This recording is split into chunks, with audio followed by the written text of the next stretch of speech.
যেন উনি বজায় রাখেন সেটা আবেদন জানিয়েছি। আমরা ওনার কাছে আরও বলেছি যে বিচার বিভাগ হলো জনগণের রক্ষা কবচ, মৌলিকাধিকার রক্ষা কবচ, এবং বিচার বিভাগ যদি শক্তিশালী না হয় মানুষের ভোটাধিকার নিশ্চিত হবে না, গণতান্ত্রিক অধিকার নিশ্চিত হবে না, মানব অধিকার নিশ্চিত হবে না, মানুষ ন্যায় বিচার থেকে বিচ্যুত হবে, ন্যায় বিচার থেকে তারা কোনো বঞ্চিত হবে। সুতরাং এবং আইনের শাসন থাকবে না, দেশে অর্থনৈতিকভাবে বাংলাদেশ দুর্বল হয়ে যাবে। সুতরাং বাংলাদেশ শক্তিশালী করতে হলে, গণতন্ত্র ভোটাধিকার শক্তিশালী করতে হলে, মানবাধিকার শক্তিশালী করতে হলে অবশ্যই বিচার বিভাগকে স্বাধীন থাকতে হবে এবং সাহসী ভূমিকা পালন করতে হবে। আমরা আরও বলেছি আমাদের সম্মেলন সম্বর্ধন অনুষ্ঠানে গত 16 বছরে গুম, খুন, মিথ্যা গায়ে মামলায় লক্ষ লক্ষ মানুষ মামলায় জর্জরিত, এবং তারা বিচার বিভাগকে ব্যবহার করে দেশকে নিয়ন্ত্রণ করতে চেয়েছিল, মানুষের মৌলিক অধিকার নিয়ন্ত্রণ করতে চেয়েছিল, মানুষকে হয়রানি করেছিল। সেগুলো তারা যেন আমলে নেন সেটা আমরা দাবি জানিয়েছি। আমরা বলেছি মামলা পরিচালনা দীর্ঘ শক্তিতে একটা সিভিল মামলা 15-20 বছর লাগে শেষ করতে, তাও শেষ হয় না। অনেক ক্রিমিনাল মামলা একই অবস্থা, দীর্ঘ শক্তিতে মামলা পরিচালনা দীর্ঘ শক্তিটা এটা দূর করতে হবে। এবং শুধু বাংলাদেশের বিচার ব্যবস্থা নেই, বাংলাদেশের সর্বক্ষেত্রে ন্যায় বিচার করতে হবে।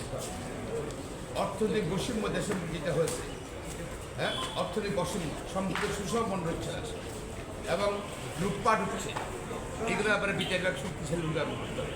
কারণ এখন দ্বিতীয় মুক্তিযুদ্ধ হয়েছে, দ্বিতীয় মুক্তিযুদ্ধে মানুষের ছাত্রদের, সাধারণ মানুষের দেশবাসীর কিন্তু অনেক চাওয়া আছে বিচার বিভাগের নিকট।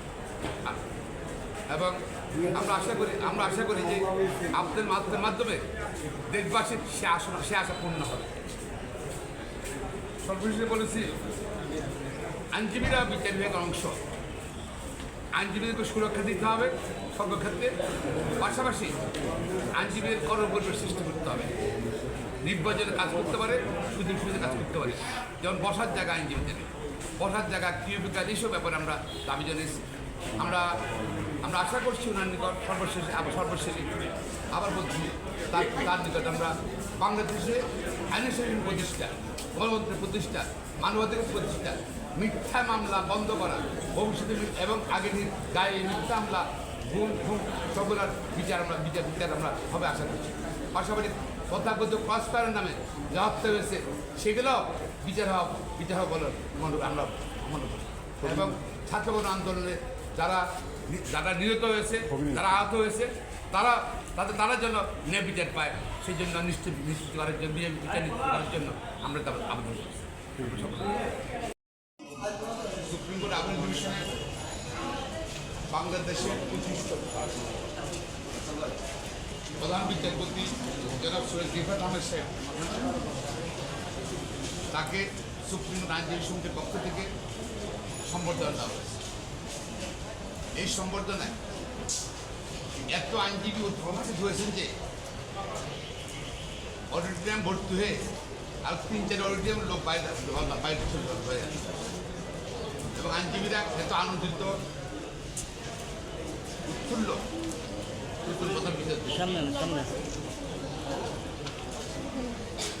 প্রধান বিচারপতি বাবা ছিলেন বাংলাদেশের দ্বিতীয় অ্যাটর্নি জেনারেল, শুক্রবারের প্রেসিডেন্ট ছিলেন এবং প্রতিজ্ঞ আইনজীবী।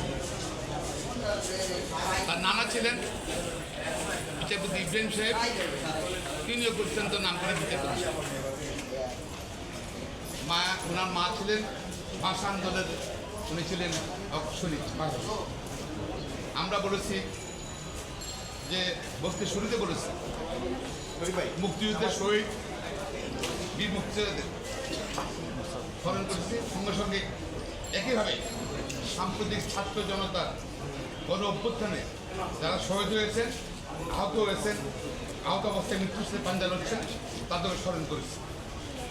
প্রধান বিচারপতি অত্যন্ত জ্ঞানী মানুষ, অত্যন্ত সৎ মানুষ এবং নির্ভীক মানুষ, সাহসী মানুষ। আমরা তার কাছে দাবি জানিয়েছি বিচার বিভাগের, সুপ্রিম কোর্টে এবং নিম্ন আদালতে সর্বক্ষেত্রে কোনো সিন্ডিকেট রাখা যাবে না। সিন্ডিকেট শেষ করে দিতে হবে, সকল প্রকার দুর্নীতি বন্ধ করতে হবে।